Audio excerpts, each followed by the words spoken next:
we used to build entire episodes around the trailers that come out during the Super Bowl. And we really, I do think the Thunderbolts one is worth talking about. And it isn't the first time we've talked about a Thunderbolts trailer. It's not the first one. It's not a teaser. And we are well on our way in 2025. We have Captain America Brave New World coming out this upcoming weekend.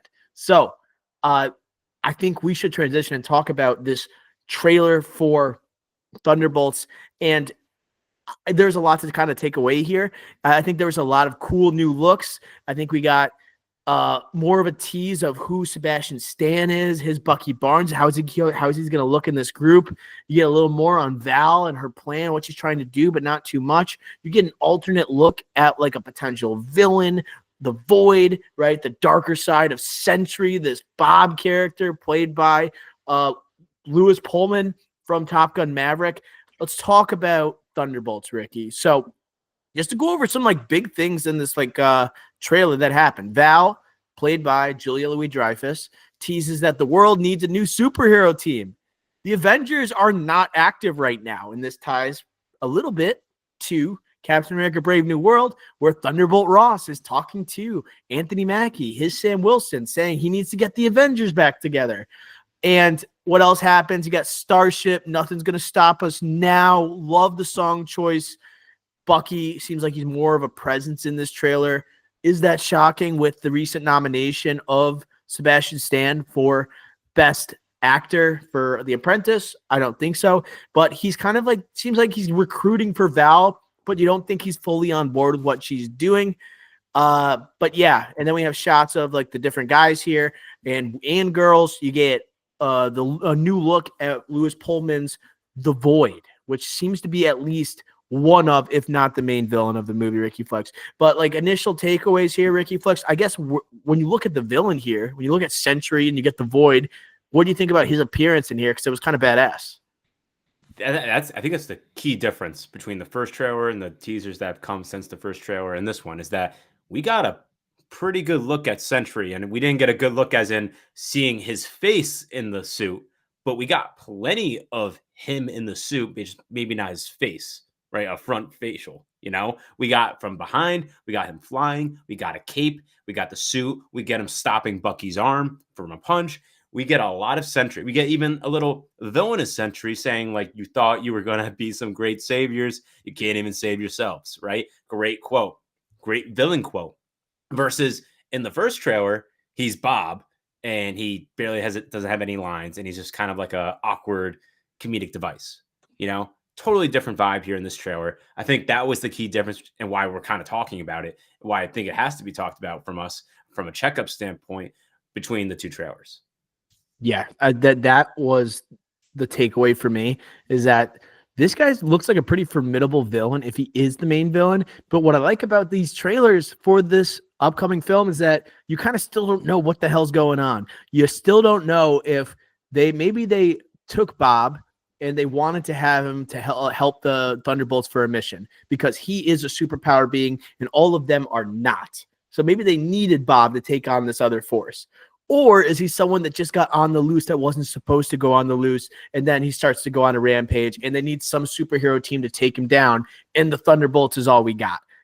I just like that they haven't really increased the screen time for like Lewis Pullman. They've just done different perspectives. They showed him as like a hobo, like it seems like he's wearing like a gown, hospital gown with nothing underneath, And then you have him just like from the back of his head, and then you have one quote from him, but the screen time is largely the same.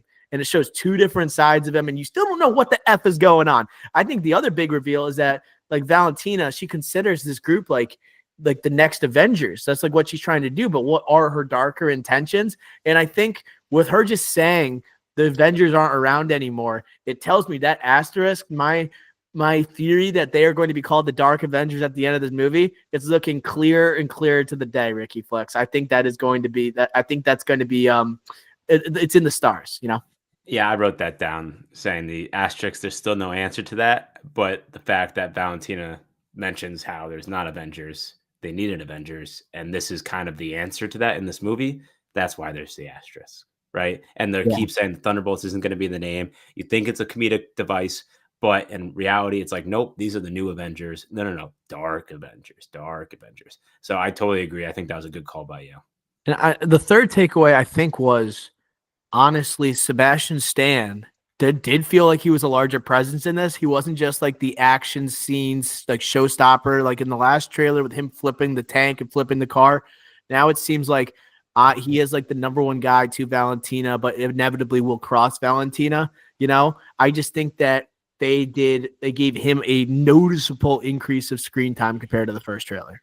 Yeah, that was actually my main takeaway before sorry, my main takeaway after the Century. It's like a second takeaway is that like the first trailer and all the teasers was so focused on Yelena. It's the intro of the trailer is Yelena visiting Red Guardian, like her dad, and saying she doesn't have a purpose. She feels empty inside. She's throwing herself back into her work, right? And then it's her in the hallway scene. It's her in an explosion. It's her in a lab. It's her basically saying to these other people, like, "Oh, we're being set up, or we're all assassins." It's always her. She's the sole focus in that trailer, and Bucky's just kind of like the person that you know is taking them down in the motorcycle fight.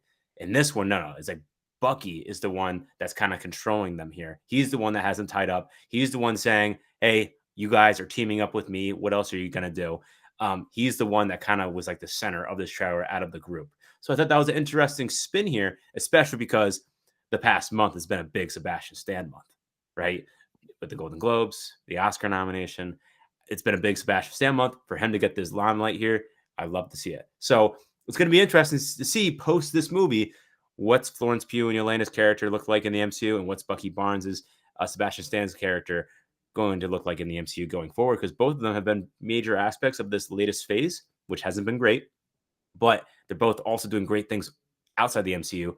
What are they going to do outside of Thunderbolts or Dark Avengers going forward in the MCU? And they're both major parts in this movie, obviously. Yeah, it seemed like Yelena was going to anchor this team and be the center of it, especially with Florence Pugh. But then there's this trailer, like maybe we should kind of sell this on Sebastian Stan because he seems to have like the King Midas touch right now. And I still think it's going to be Yelena that is the center of this team. But I think Bucky is going to come away once again being the fan favorite because he's always the fan favorite. Like with the Winter Soldier, he's going to steal the show. Not only because he's Sebastian Stan, but because he's been there since phase one. Phase one of the MCU, this guy's been around. Everyone else feels like they are relatively new because they freaking are. Okay. So talking about like two people that had a lot of screen time in this trailer, and then a couple people who didn't. Taskmaster, I think, had one shot in this trailer, and that was just a title card that said Taskmaster. I think Ghost, you saw maybe 3 quick shots of Ghost in this trailer. So this group, Ricky, they're losers, right? I think they even use that, right? They're to me, it felt like they were selling this point of we're not the Avengers, we're like the wannabe Avengers. They are selling me with like the Guardians of the Galaxy. Look at us, we're a bunch of assholes. We have no powers, right, or whatever. Like she was saying, all we have are guns and fists, okay? And they're unlikely underdog type of story. They're selling that Guardians of the Galaxy theme to me. And it makes me think like a casting or a recasting of like Ghost and Taskmaster. That kind of makes sense because they are kind of losers in the Marvel Cinematic Universe, right? They are people that are underdogs. They're looked past. They say, well, yep, we'll never see those characters again. I think like the bringing those characters back makes sense, but like they're supporting how much like they were shut out in the first place by their screen time in this trailer because they're like, yeah, you can't sell the movie. You're not going to be in it. Or they're just going to die in the beginning. Taskmaster might die, just like we had Slipknot and Suicide Squad. Like they could just go out and be done, But I just want to know your thoughts on their limited screen time. Are they going to have more than what's being let on here? It seems like they're going to be afterthoughts in this movie. And you mentioned a couple of we've talked about Bucky, Yelena being core parts of it. Red Guardian's going to be a core part just because of his relationship with Yelena and also his comedic presence there. It's also in this trailer, did not go away. That's going to be there. They keep harping on John Walker. They had the shot again of him with his baby and looking at like the fall of a hero, John Walker, that article, same shot as in the first trailer. So he's going to be a significant presence. It seems like those two, Taskmaster and Ghost, are the odd man out or odd people out. And in a big group like this, you kind of have to have people out just because of screen time. You do, and also because you have a villain to kind of portray here. And it's interesting too to go back to the villain because yes, Sentry is the villain here, but there's going to be another villain. We I think think that's there's what got to we be something, just don't know. Like we don't right? even know. Like like the Void might be the main villain, and there's someone else before that. Like that, like we just don't really know the story. I just like how it's still up in the air. Right. So we talked about 6 characters plus another villain. So 7 to kind of get through. And then we have Taskmaster and Ghost. It's just there's too much already. I think it's kind of like, all right, you're the people out and you're also the worst ones. You're the biggest losers out of all the losers. You're not, and you also like look at your villains and your hero counterparts. You're not getting any movies in the near term future in the MCU. You're not going to get any screen time unless you do another Dark Avengers movie, which won't be for another 5+ years. You're kind of out of here. And you kind of expect like this movie at least feels like it probably will have a little bit more of stakes compared to other MCU movies because they really don't have powers. They're humans for the most part, you know, and they might be going up against the Void, who looks like he could just crush anyone and turn them into dark matter, like in a matter of literally a millisecond. So these guys, I could see a couple people bite in the dust, but I think it would be too easy for it to be like Taskmaster. It'd be too easy for it to be Ghost. You know, honestly, if I were doing a bet right now, like who's gonna die in this movie, it's Red Guardian. I totally agree. That would be my bet or best bet because the other two are probably if you had to put odds on it, the lowest probability or highest probability, so lowest odds. Red Guardian would be like a nice middle ground to kind of tackle and bet on. Yeah, so I would say Red Guardian, And he's and the I one would that kind of feels like so. This trailer was like a big like versus the first one. The first one like was setting up each individual character pretty much, each hero, quote unquote, or villain. This one was more like right away they're together for most of this trailer, more of a team oriented trailer rather than a setup individual trailer. And even the song, like the first song had the "Where's My Mind" Pixies daunting song. This one's "Nothing's Gonna Stop Us Now" Starship. So it's kind of building on the camaraderie and the underdog team mentality of the trailer itself, and the song is depicting that. So it's just like I feel like, oh, who's keeping this group together? It's the Red Guardian. He has that speech, and then like Yelena's like, he's right, and he's like, she's crying or whatever. It's like that's the person that's gonna die. The team that keeps everyone together, and the team has to prove that they could stay together. That's like a classic storyline there for a group style movie. he's like the heart of the team, and then he Right. also has the dark. He's the familial connection with the leader of the team. He is as good as dead, bro. Minus 1,000 on Red Guardian, biting the dust here. Then David Harbour moves over to DC and gets to play Frankenstein, you know, for Creature Commandos, both animated and live action. I think that's a nice little deal that he could have underneath the table there with Kevin Feige and James Gunn. Uh, Also here, do you think like with characters like Ghost and with Taskmaster, I mentioned that compared to the Guardians of the Galaxy, like a lot of these characters we already know, we're already familiar with. Do you think it would have been like a good opportunity to maybe introduce 2 new Marvel characters to this team? Maybe throw away Taskmaster, maybe throw away Ghost, and you put 2 other names here that we haven't seen in the Marvel Cinematic Universe as part of the Thunderbolts, I'm gonna go the other way. You just delete them. and just have a smaller team. Smaller team. It's just extra baggage. Just like the team is probably extra baggage. It's extra baggage for the screen time, baggage for screen time, extra baggage to story, responsibilities of having to write them in and getting away from the main plot, main storylines.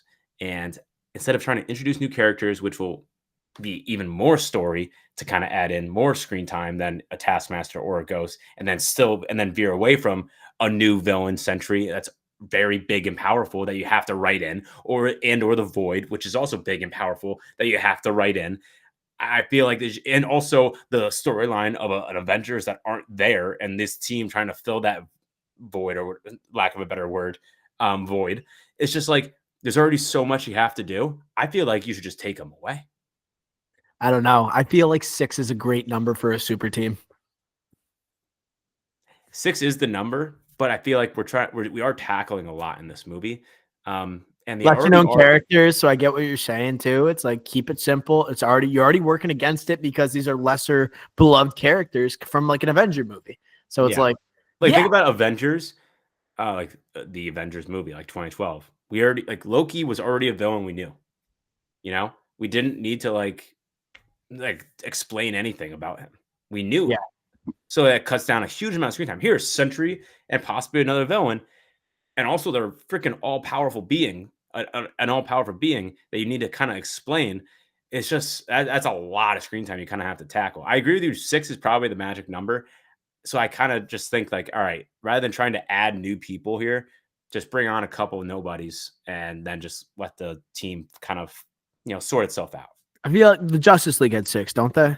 With like Superman, Batman, Wonder Woman, Cyborg, Flash, Green. Who's the other? Who was in the movie though? Did I say Cyborg? Aquaman. Aquaman. They have 6. Six is the number. Yeah, 6 is and always even the Avengers, like first Avengers movie, the original Iron Man, 6. Captain America, Hulk, Black Widow, Hawkeye, and To Cap and Iron Man already, yeah, and Thor. Thor. Yeah, 6. It's always 6. It's natural. You know, who's not the Guardians of the Galaxy? They're a very different scenario, and they have talking trees and talking raccoon. All right, well, wait, Groot, Rocket, Peter Quill, Gamora, Drax. Drax. Well, they've kind of expanded over time, but they're 5. Yeah, I think. Nebula, kind of. Yeah. She's not a part of the core 6. She's not an original. She's 5. They have 5. They're 5, but they're an unorthodox group. This group is supposed to be replacing the Avengers. But I wanted to talk really quick about the Void, because this is something where we talked about. There is a kind of a hero issue in the MCU, or at least on the 616. Fantastic Four are coming on a different reality, right? And a lot of our favorite heroes from the 616, they are retired from that, debuted in phase 1 of the MCU, or even phase 2. But now it seems like we kind of are top loading our biggest names, and they're kind of villains, where it's not just how powerful they are, but like name recognition. So like maybe Sentry isn't the most popular like hero or character, but he's pretty freaking well known. And the Void, you see how powerful he is. Like he's literally turning people into black matter. He's turning them, almost looks like he's like pushing them into their own shadow, and they're like disintegrating. It was absolutely like, what the hell am I watching? And like the calm, cool collectiveness of a Lewis Pullman when he's doing it. I'm like, I can't wait to watch this in live. I can't wait to watch this on screen. But like you have the Void, then you have Red Hulk next week in Captain America Brave New World. And not only do you have Red Hulk, you have the Leader. Those are freaking top tier, like MCU Marvel villains, right? And this summer you have Galactus. And who knows if Doctor Doom is going to show up in that movie. It feels like Marvel, they don't have huge hero names right now, but their villains are freaking lethal. Lethal. It doesn't mean the movie's going to be great, but I think you could have some really kick-ass performances. And I could see people being like, it's not like Christian Bale trying to elevate a lesser known character. It's literally badass characters, and a lot of times played by pretty good actors. Yeah, I feel like this is like something where the MCU in this post-Endgame era, they've been struggling at actually the movies side of it or shows, but they've been kind of nailing the villains. They had Kang, like they announced Galactus. Like they're the checkup, like for us, has been great. Because these are big time comic book characters. It's just we already used a lot of the core heroes and you kind of written them off. So it's just like, all right, how do you get them back for these big time villains? And that's like kind of the key question that we've been talking about for the past 5 years. Like, does Chris Evans come back? Does Tony Stark come back? Does Bruce Banner, that Hulk, does he continue to have a significant part going forward? Does Scarlett Johansson come back? Like that's like the key questions, because we have such huge villains to kind of battle. We can't have Ant-Man be a core Avenger against Galactus. You just can't do that. So yes, the answer to a lot of this question is like Fantastic Four, like new heroes that were in the Fox universe. You have the X-Men coming, but at the same time, it's just like that can only fill the need enough when you had 10 years of excellence with your core heroes that people clung on to. Another question is Chris Hemsworth's Thor going to keep going? It's just like those are like kind of the huge question marks going forward, as this will be the first time we go over a decade with a universe. Yeah. We've never done this before. This is the first time any universe is going to be that long. And then also like Namor was introduced. That's a huge Marvel character that's now coming into the fray. I agree. You can't just keep having great villains, like great actors playing great villains, well-known characters, and then having like okay, relatively well-known actors playing kind of C-level heroes. Like it has to balance out at some point, and that's here comes the Fantastic Four. Here comes the X-Men. Okay, who knows what they're gonna do with Spider-Man, Miles Morales eventually. It's gonna start to balance out. I think it's taking a little bit of time to get us there. Anything else, Ricky? More anticipated, Brave New World or Thunderbolts? And if one is far outweighing the other, tell me by how much. I want to say Thunderbolts. I'm more looking forward to Thunderbolts, Me too. like by a lot. I think Captain America. The more I watch that trailer, I feel like I've seen that trailer a zillion times, going to the theaters every weekend. I just don't think it. I don't think it looks good. I think this looks pretty good. And I think just like there's some visual effects issues with Captain America, Brave New World, or yeah, Brave New World. There's just issues with that, and I think there's a lot that movie has to conquer. Versus this movie, I think has a clear like concept, and they know exactly what they're doing, and I think it's just more put together. Even though it's a group ensemble movie, which on paper should be a lot harder, I just feel like they know what they're doing with this one. And in the trailer, it's just like you're relying on Red Hulk to bring in intrigue and bring in an audience. By the way, I'm not counting out Red Hulk appearing in Thunderbolts. I'm not counting that out.